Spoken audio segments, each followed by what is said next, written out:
Assalamualaikum warahmatullahi wabarakatuh. Perkenalkan, nama saya Muhammad Rano Panetrias, NIM M3119060 dari Prodi D3 Teknik Informatika angkatan 2019. Saya akan mendemokan produk dari TA saya, yaitu sistem informasi berbasis web untuk inventarisasi data langganan dan invoice di CV Gudang Media Perkasa. Untuk pertama-tama saya akan melakukan login sebagai admin.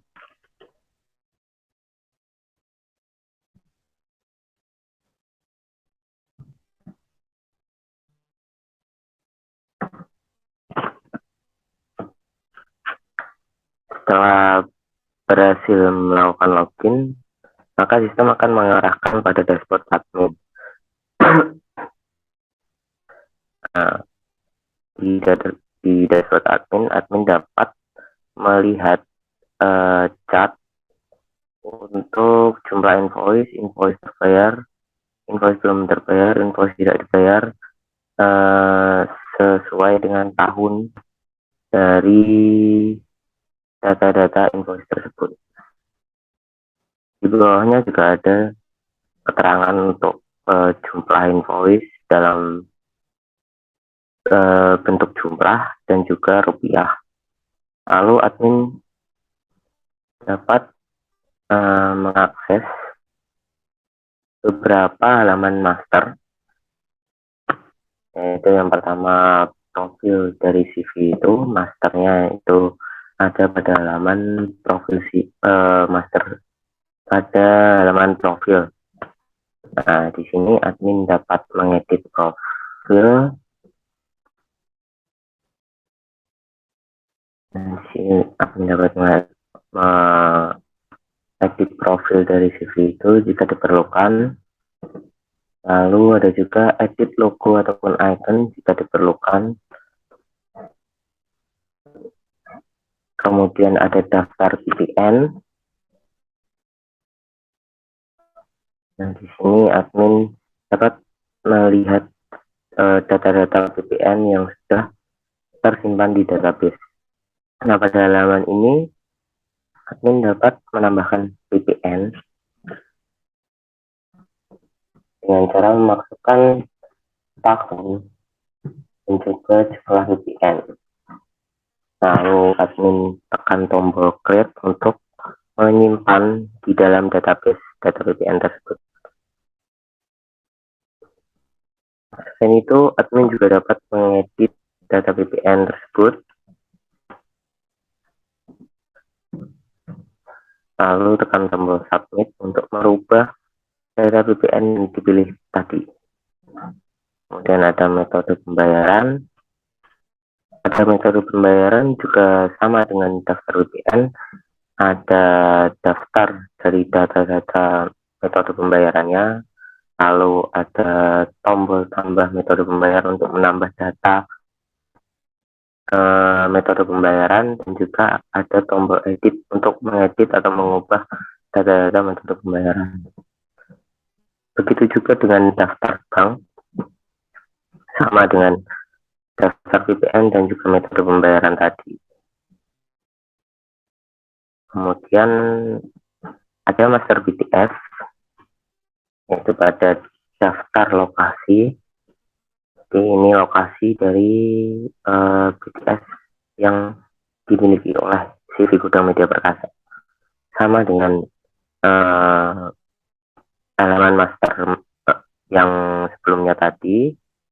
Lalu ada daftar frekuensi untuk BTS-nya, sama dengan yang tadi. Lalu daftar jenis BTS juga masih sama dengan yang tadi. Kemudian ada daftar perangkat BTS. Nah, di sini ada sedikit perbedaan dari halaman master yang tadi, yang hanya ada tombol edit. Di sini ada juga tombol nonaktif untuk menonaktifkan BTS tersebut.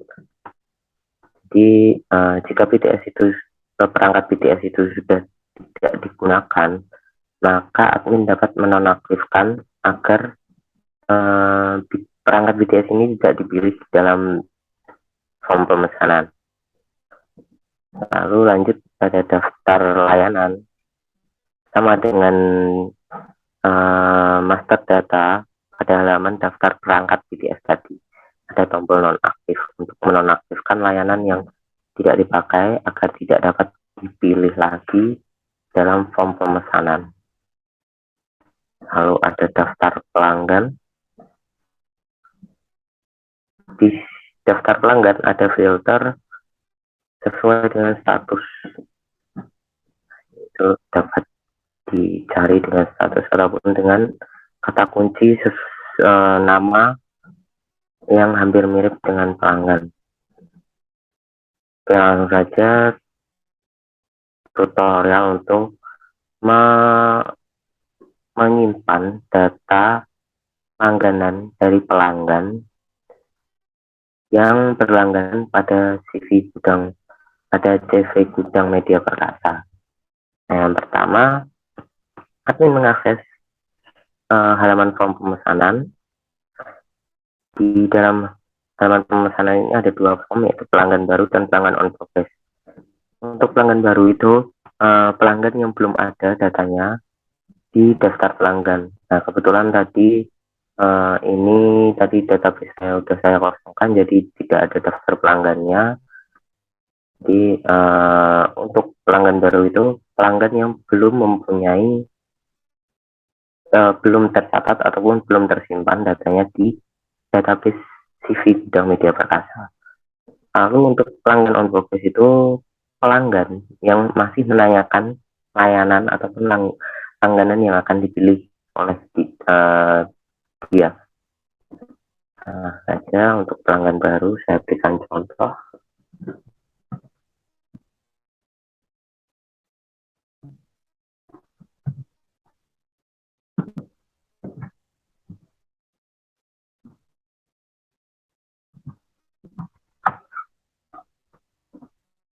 Mungkin harus mengisi semua data yang ada pada formulir.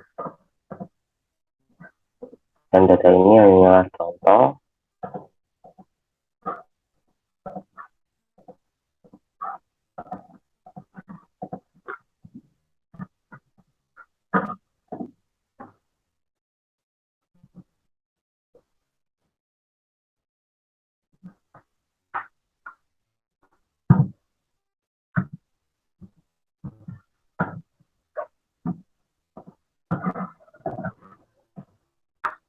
Kemudian jika sudah dirasa lengkap data yang diisi, admin menekan tombol create.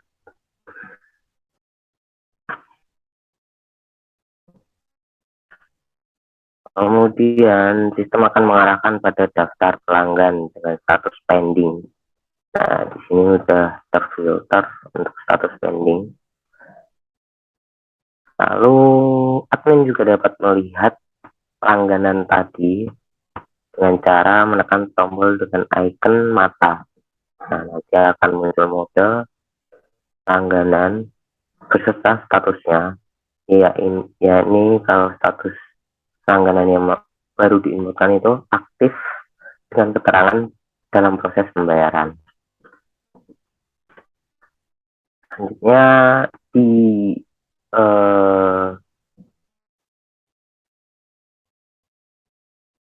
halaman daftar pelanggan ini admin dapat mengedit atau mengubah data dari pelanggan tersebut, tetapi hanya data nama, email, dan nomor HP.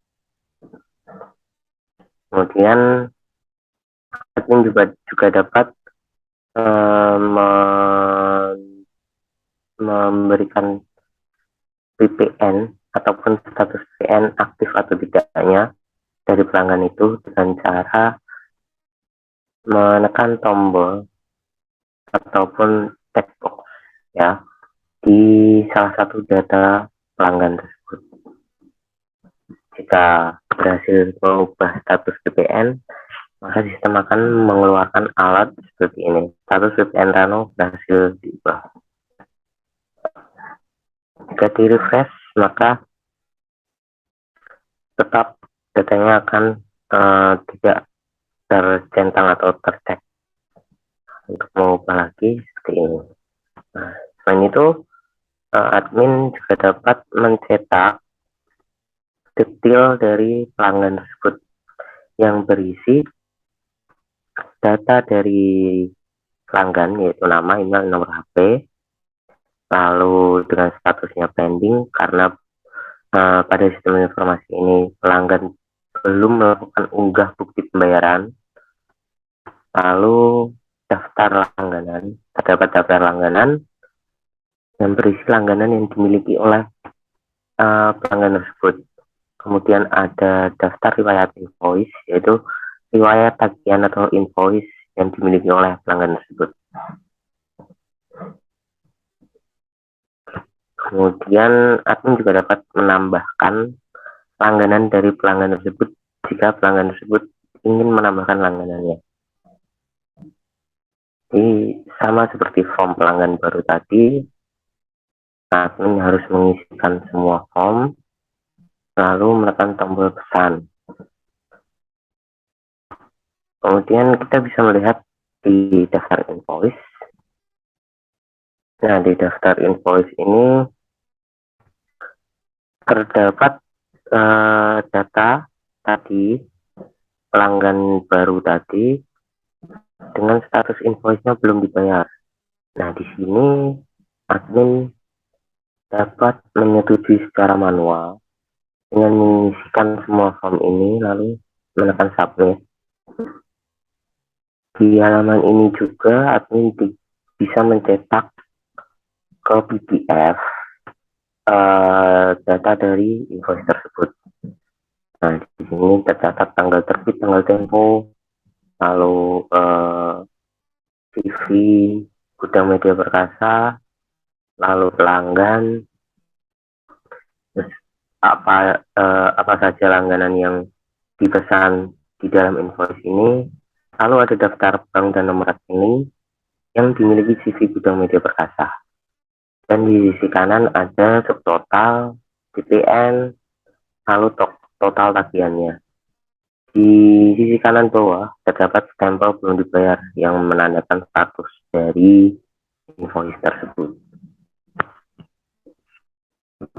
Di halaman ini juga admin dapat memfilter atau ingin melihat data di bulan apa ataupun di tahun apa dengan memilih filter atau drop down bulan dan juga tahun, lalu menekan tombol search. Ya, akan keluar data dari bulan dan tahun tersebut.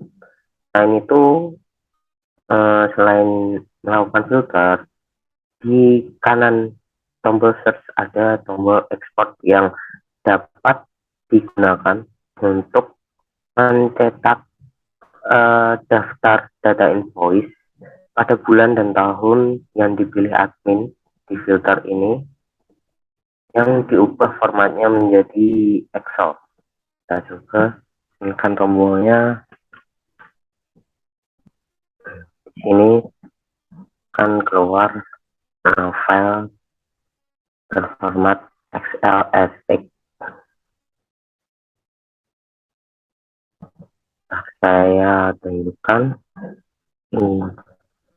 data yang sudah diunggah di ini tadi. Nah, ini ada ID invoice, nama pelanggan, total harga, tanggal terbit, tanggal tempo, tanggal bayar, dan juga statusnya. Itu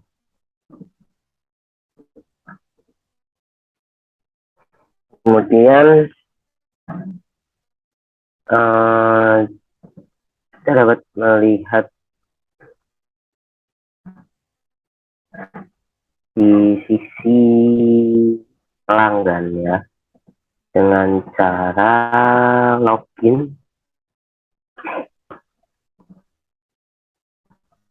sesuai dengan pelanggan. Di sini merupakan cara logout, yaitu menekan tombol berwarna abu-abu ini, tombol lingkaran. lalu ada sync out. Nah, ini untuk logout. Nah, untuk pelanggan dapat login ke sistem dengan cara memasukkan nomor HP dan dengan password juga nomor HP. Oke, di sisi pelanggan, jika berhasil login, maka pelanggan akan diarahkan ke dashboard pelanggan. Lalu di pelanggan, di halaman pelanggan tadi juga ada daftar langganan yang dimiliki oleh pelanggan dengan data alamat pemasangan, jenis langganan, dan juga status. Selain itu ada juga daftar invoice yang dimiliki pelanggan tadi. Nah, di sini terdapat invoice dengan status belum dibayar. Pelanggan juga dapat mencetak detail sama seperti admin tadi. Nah, seperti ini. Sama seperti admin. Kemudian untuk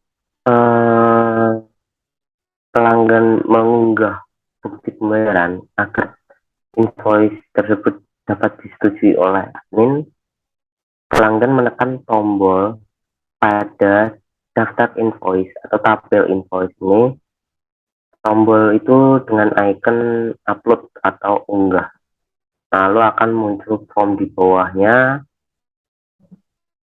Pelanggan diharuskan untuk mengisi form tersebut, lalu mengunggah bukti atau foto dari pembayaran yang sudah dilakukan. Ini saya kasih contoh gambar ini. Setelah itu, untuk inputan keterangan itu opsional. Jika dibutuhkan maka bisa diisi. Kemudian setelah dirasa sudah lengkap, pelanggan menekan tombol upload.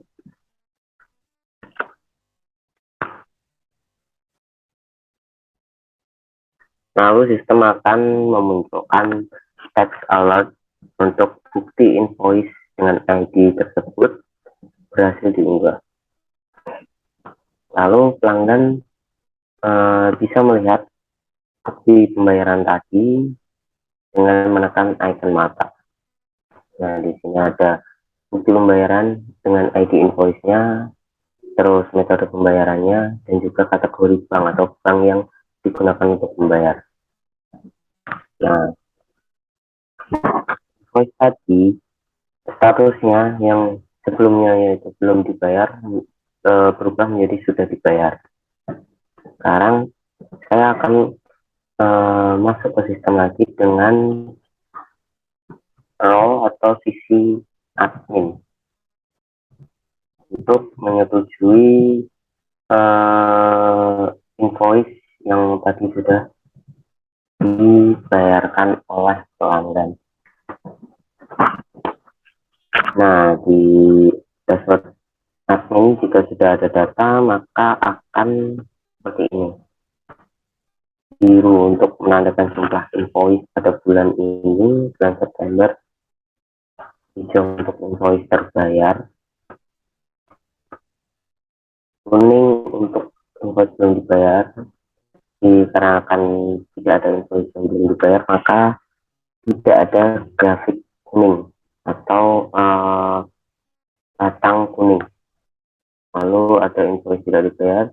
Karena tidak ada invoice tidak dibayar pada bulan ini, maka juga tidak ada batang merah tersebut.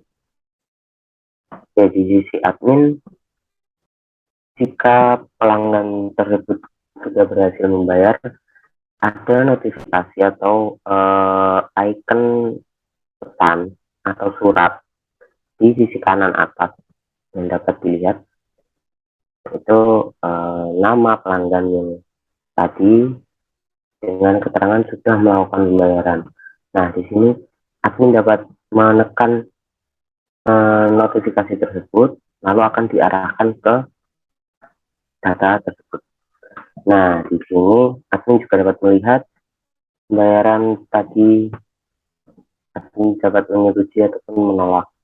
Nah, di sini kita akan saya akan mencontohkan untuk menolak terlebih dahulu. Setelah ditolak, maka status dari invoice tersebut bisa dilihat tidak dibayar. Setelah itu jika tidak dibayar, apakah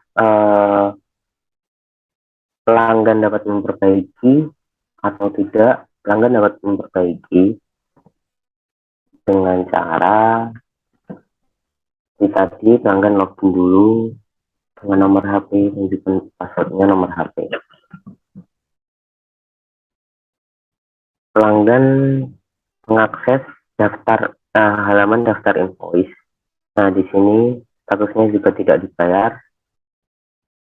Lalu pelanggan dapat mengajukan klaim untuk unggah ulang dengan menekan tombol pesawat kertas tersebut.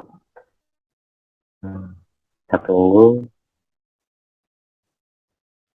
Jika berhasil akan muncul teks alert lagi. Kemudian data invoice tadi statusnya akan berubah menjadi klaim unggah ulang bukti. Biasanya saya akan menyetujui klaim unggah ulang bukti tadi.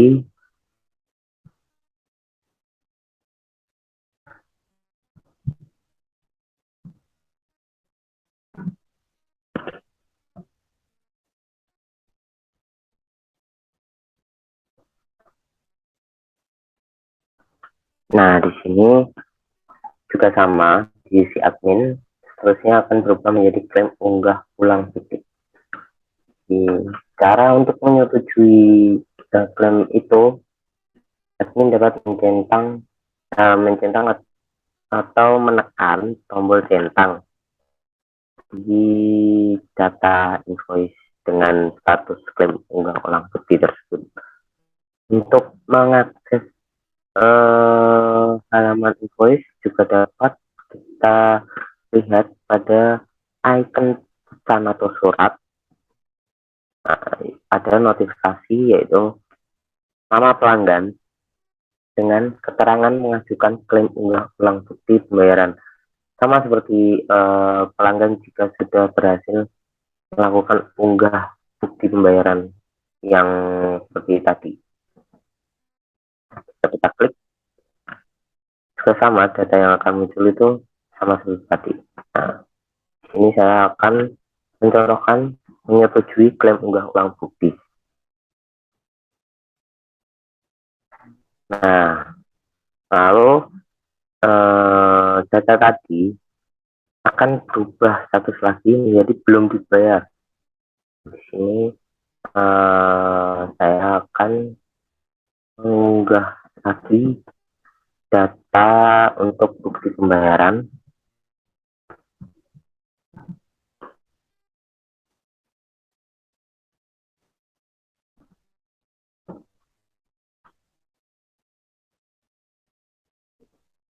Sama seperti tadi.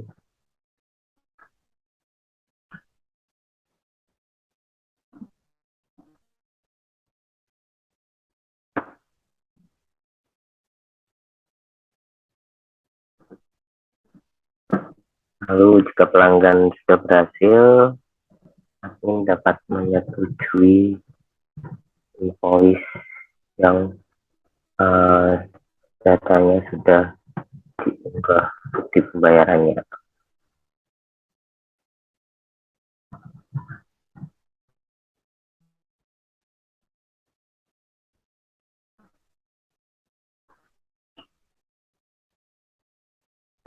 Sama seperti tadi, kita akses melalui notifikasi. Kemudian admin dapat menyetujui dengan cara menekan tombol centang pada halaman daftar invoice, pada tabel invoice, daftar invoice tersebut. Nah, jika kita centang,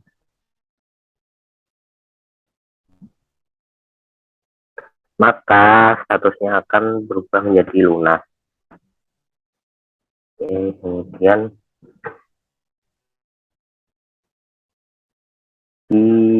sisi admin juga di halaman daftar pelanggan tadi, jika sudah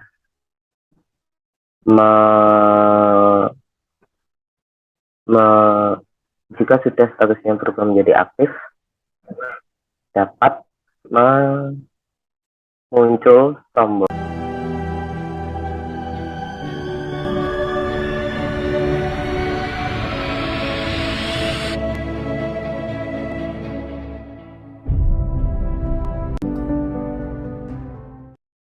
itu nonaktif pelanggan. Nah, di sini selain itu kita dapat melihat langganan tadi. Jika sudah langganan berstatus aktif, dapat diedit langganannya ataupun dinonaktifkan juga. Nah, fitur untuk edit langganan lalu nonaktif langganan itu lebih baik digunakan pada saat admin akan menggenerate atau mengirim secara rutin invoice setiap bulannya ke pelanggan. Dan juga fitur ubah status VPN tadi juga seperti itu, sama dengan edit dan nonaktif langganan. Dilakukan lebih baik pada saat admin akan menggenerate atau mengirim kembali invoice setiap bulannya. Dan terakhir untuk fitur generate invoice pada bulan tertentu, yaitu untuk ini saya contohkan pada bulan September.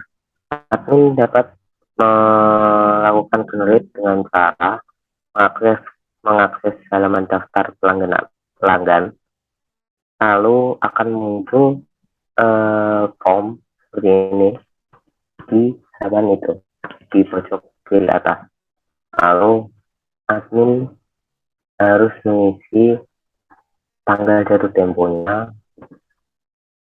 Setelah berhasil mengisi itu, admin menekan kirim invoice bulan September.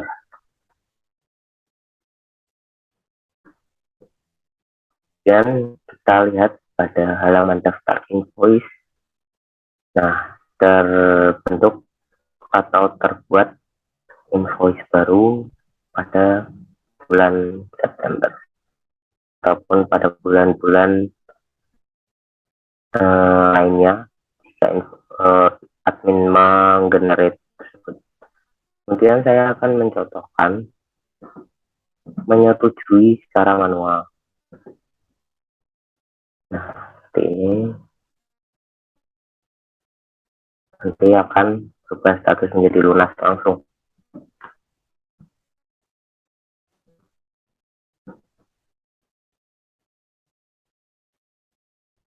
Oke, demikian penjelasan dari demo aplikasi saya. Sekian. Wassalamualaikum warahmatullahi wabarakatuh.